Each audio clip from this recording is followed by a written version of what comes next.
بسم اللہ الرحمن الرحیم۔ شروع اللہ کے نام سے جو بڑا مہربان و نہایت رحم والا ہے۔ تمہاری اصل ہستی تمہاری سوچ ہے، باقی تو صرف ہڈیاں اور خالی گوشت ہے۔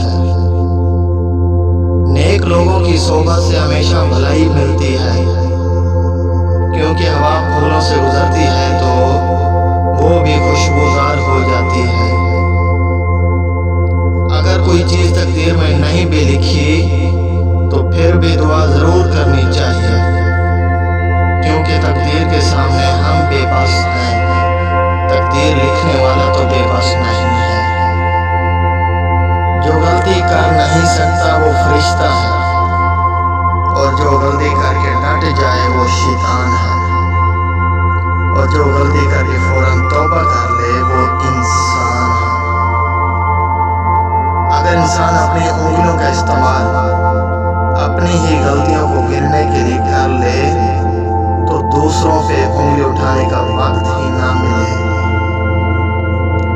جب موت سے پہلے موت کا مقام سمجھ آ جائے تو موت کے بعد ملنے والے انعام موت سے پہلے ملنا شروع ہو جاتے ہیں۔ چھین کر کھانے والوں کا کبھی پیٹ نہیں بھرتا، بانٹ کر کھانے والے کبھی بھوکے نہیں رہتے۔ اپنے نقصان پر ہرگز غمزدہ نہ ہوا کریں، کیونکہ اللہ آپ سے اس وقت تک کچھ واپس نہیں لیتا جب تک اس سے بہتر آپ کو عطا نہ کرے۔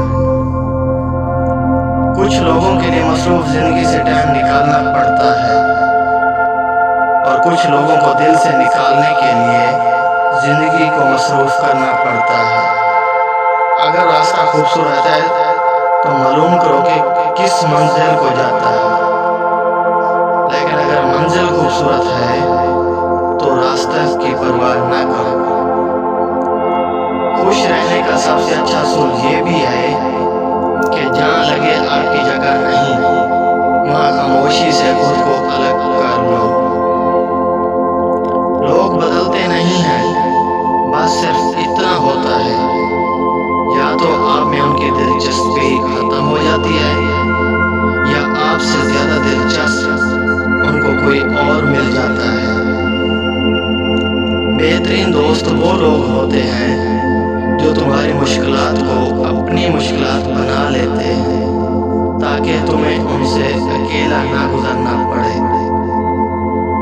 ٹھوکر ان کو بھی لگتی ہے جو اللہ رب العزت پر بھروسہ رکھتے ہیں، مگر اللہ رب العزت پر بھروسہ انہیں کبھی گرنے نہیں دیتا، سنبھال لیتا ہے۔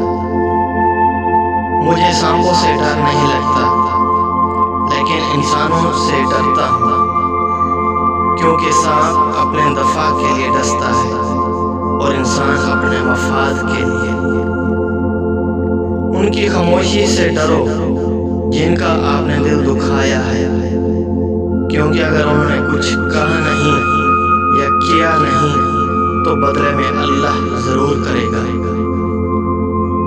زبان میں ہڈی نہیں ہوتی، مگر اس سے ادا کیے گئے اکثر لفظ دوسروں کے گلے میں ہڈی کی طرح پھنس جاتے ہیں۔ یہ جو زندگی ہے نا، اس کی مثال سمندر کی طرح ہے۔ ہم انسانوں کو خود زندہ رکھنے کے لیے، خود کو ڈوبنے سے بچانے کے لیے ہاتھ پیر مارنا ہی پڑتے ہیں۔ جو تھک گیا وہ ڈوب گیا۔ بہت سے لوگ دنیا میں ایسے ہیں جن کو دل کی اچھائی اور سچائی سے کوئی سروکار نہیں ہوتا، وہ بس ظاہری خوبصورتی کے